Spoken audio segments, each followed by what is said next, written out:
Je suis admirative voilà, du dynamisme depuis 12 ans dans l'organisation de ces journées.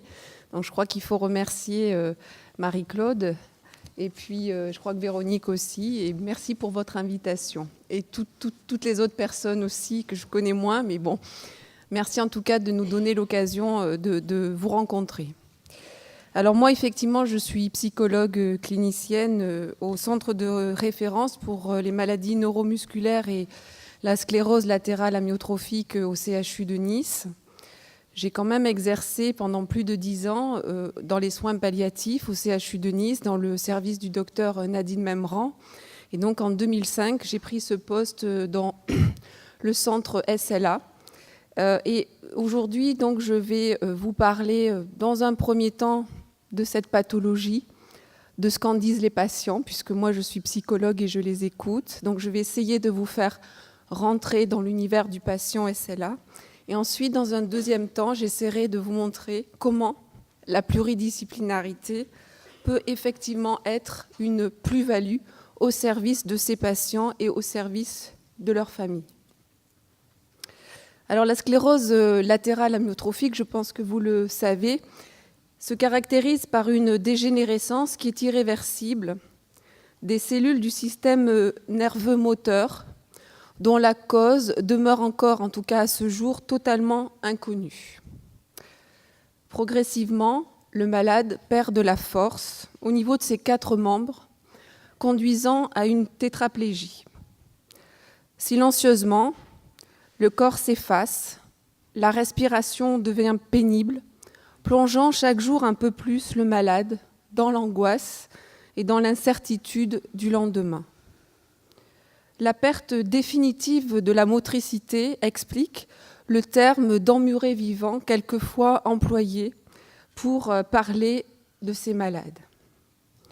La médiane de survie de la SLA est de 36 mois environ, ce qui veut dire très concrètement que si nous voyons les malades tous les 3 mois, nous avons 12 consultations en moyenne pour leur annoncer un diagnostic effroyable, pour leur parler de la gastrostomie, pour leur parler de la ventilation non invasive, pour leur parler de la trachéotomie et ou des soins palliatifs.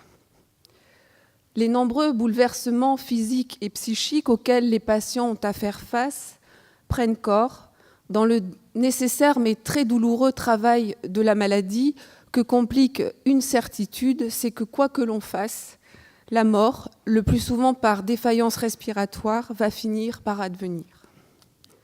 Alors du point de vue psychique, dès l'annonce du diagnostic, le malade est précipité dans le vide, car le médecin neurologue n'a pas de traitement curatif à proposer, seulement un traitement, le Riluzole, qui vise à ralentir l'évolution de la maladie de seulement quelques mois. Le combat est évidemment très difficile à mener et certains ne trouvent pas d'emblée l'intérêt de se mobiliser car ils savent que tous leurs efforts les conduiront inexorablement à la mort. Le regard que le malade porte sur lui-même dans la projection de sa fin de vie peut aller jusqu'à lui dénier le droit même d'exister. Je pense, nous dit une patiente, qu'à une étape de la maladie, vous êtes impuissant et que même le réconfort est alors difficile à donner et à trouver pour nous. J'ai vu des malades très handicapés venir au centre accompagnés. C'est sûrement plus alors un réconfort pour l'accompagnant et la famille que vous êtes en mesure de donner. Mais le malade, enfermé dans son corps, comment le réconforter ?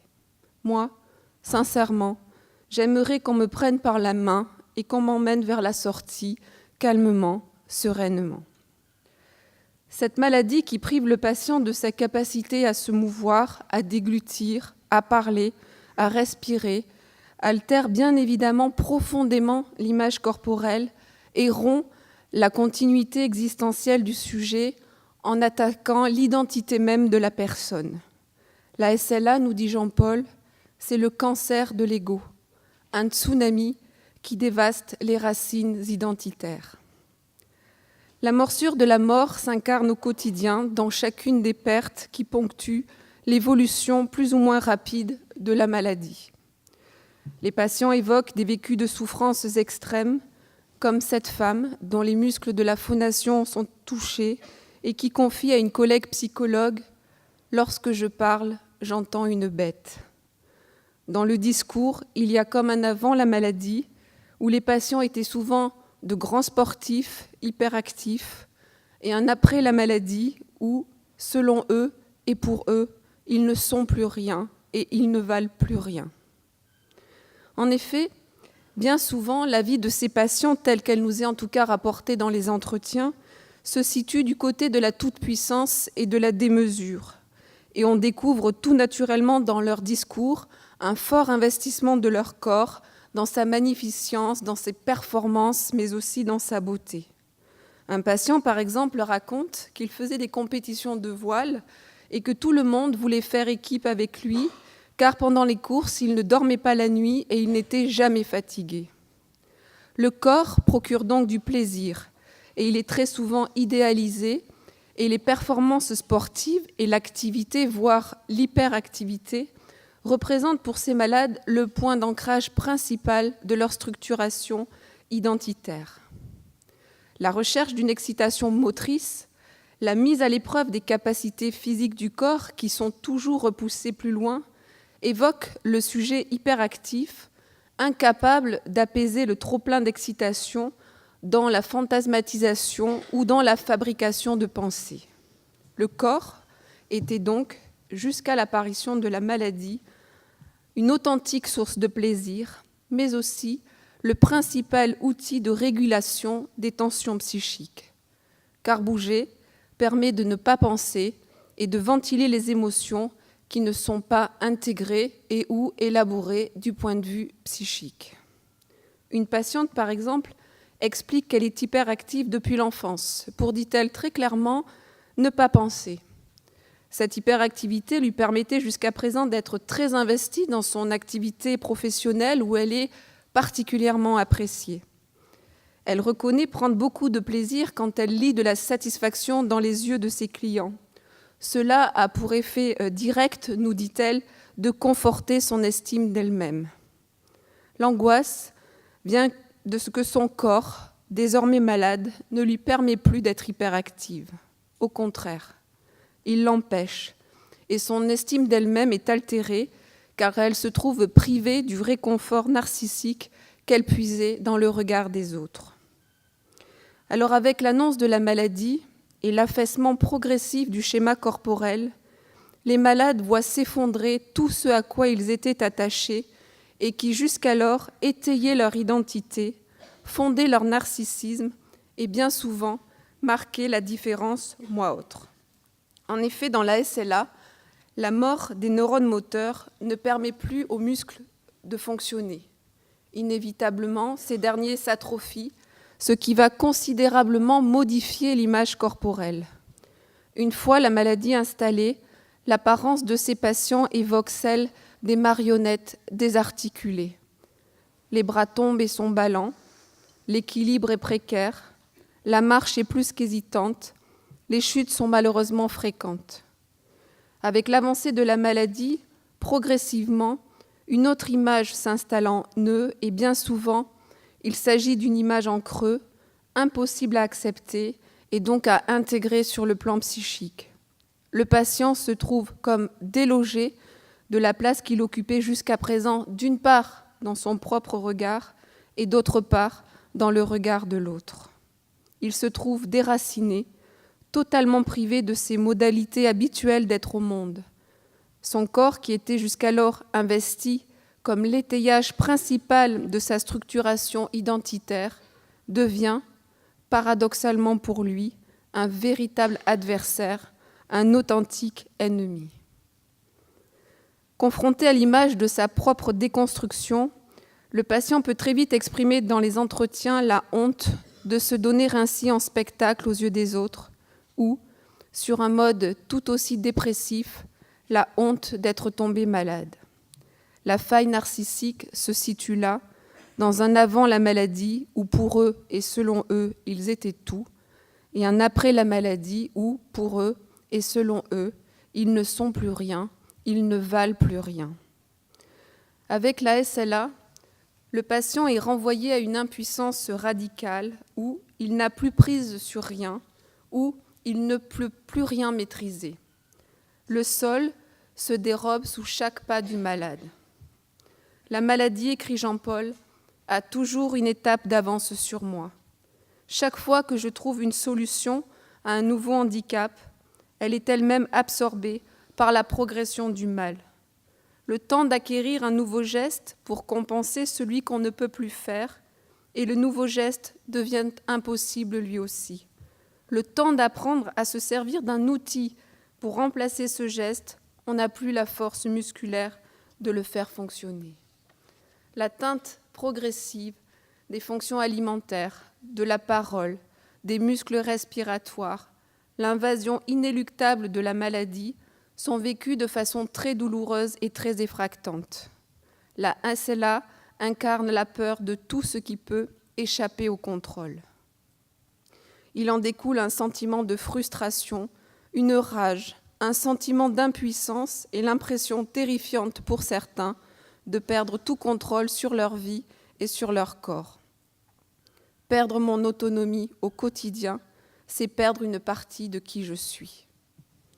Alors, du point de vue intrapsychique, la SLA peut donc être considérée véritablement comme une maladie de l'extrême. Tout d'abord parce qu'il n'y a pas de traitement curatif à proposer et le malade est plongé, qu'on le veuille ou non, dès l'annonce du diagnostic, dans une chronique de la mort annoncée.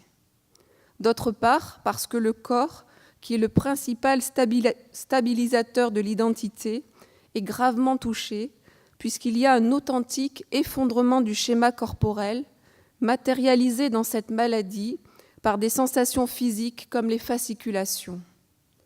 Cette atteinte du corps peut réactiver des angoisses archaïques très violentes, comme par exemple des angoisses de morcellement, qui, si elles ne sont pas spontanément verbalisées par les malades, ne sont pas rares. Les symptômes de la maladie sont eux aussi particulièrement angoissants et difficiles à contenir du point de vue psychologique, que ce soit le risque de fausse route, de chute, les sensations d'étouffement, la perte de la parole. Tous ces symptômes vont nécessiter la mobilisation active de mécanismes de défense particulièrement puissants et la co-construction de liens aux autres qui vont permettre, ou pas, un rassemblement de soi et une suture des enveloppes du moi-peau effractées par la maladie. Alors, du fait de la pluralité des atteintes, la SLA va mobiliser beaucoup de soignants, des infirmières bien sûr, des médecins neurologues, des médecins pneumologues, des médecins rééducateurs, des médecins gastro-entérologues, des médecins de soins palliatifs, des assistantes sociales, des orthophonistes, des ergothérapeutes, des kinésithérapeutes, des diététiciennes, des psychologues, parfois aussi des neuropsychologues, des soignants du domicile, qui jouent évidemment un rôle très important puisque l'essentiel de la prise en charge d'un patient atteint de SLA se fait bien évidemment à domicile. Alors, avec l'aide des familles, de tous les soignants, la souffrance psychologique réactionnelle à l'annonce du diagnostic parvient le plus souvent à s'apaiser. Les patients vont s'étayer sur leurs proches, sur la pluridisciplinarité et utiliser les relations qu'ils ont avec tous pour réorganiser une manière d'être au monde qui ne soit pas source d'angoisse ou le moins possible. On assiste alors à la mise en place de liens affectifs privilégiés qui offrent un vécu sécurisant, apaisant. Mais, avec l'avancée de la maladie, du fait de la grande dépendance qui s'installe, les familles et les soignants vont être de plus en plus fortement sollicités et ils ont absolument besoin d'aide pour tenir le coup. Car parfois, à l'occasion d'une recrudescence anxieuse, les demandes du malade peuvent devenir incessantes. La relation à l'autre peut alors se transformer et devenir très vite tyrannique, étouffante, être vécue comme invivable pour l'aidant comme pour les soignants. En fait, Dans ces moments de grande détresse, le malade cherche désespérément à contrôler son entourage, à l'instrumentaliser, alors même que tout échappe. En testant les limites de tous, le malade cherche à se rassurer. Est-ce que vous me tenez suffisamment solidement pour ne pas me laisser tomber ? Mais les soignants, les familles et les malades n'ont pas forcément la même culture. Leur histoire est différente, leur sensibilité aussi, et trouver un consensus qui tienne compte de la sensibilité de chacun, tout en respectant absolument celle du malade, est une tâche relationnelle complexe qui passe nécessairement par un travail sur soi, par la verbalisation de ses émotions, de sa colère, de ses tensions et des peurs aussi que la trop grande proximité engendre. Ce travail de mise en lien des émotions de tous les soignants constitue, selon moi, le seul moyen d'aider pleinement les équipes à penser le juste positionnement afin que la pluridisciplinarité devienne une véritable plus-value, un facteur de rassemblement pour le patient et sa famille, et non pas un facteur de morcellement supplémentaire. Dans cette maladie, en l'absence de perspective curative, l'information au malade constitue la clé de voûte de la prise en charge, ce qui place la question de l'autre, du juste positionnement à son égard, au cœur de l'éthique de la relation médecin-malade. L'expérience montre que le médecin neurologue doit rester l'interlocuteur privilégié du malade de l'annonce du diagnostic jusqu'à la fin de vie. Il doit l'informer de manière souple et adaptée, partager avec lui ce qu'il sait de la maladie et de son évolution, anticiper parfois pour lui les problèmes à venir et s'engager dans un partenariat co-construit, empreint de respect, de confiance mutuelle, qui repose bien évidemment sur un engagement absolu, celui de suivre son patient, quels que soient ses choix, jusqu'au bout, sans faillir. L'infirmière coordinatrice, elle, accompagne les premiers pas du malade dans la maladie. Elle le soutient et soutient sa famille. En augmentant le temps d'écoute et de parole, elle les aide à faire face aux réactions émotionnelles qui parfois les débordent.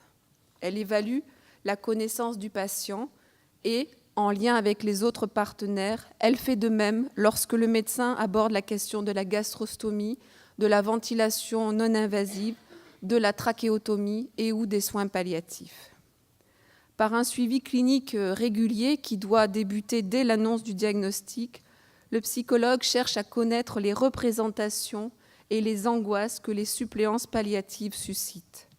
Il centre son écoute sur l'analyse des résistances du malade, sur celle de sa famille et éventuellement sur celle des soignants qui les accompagnent, en veillant à respecter une certaine neutralité.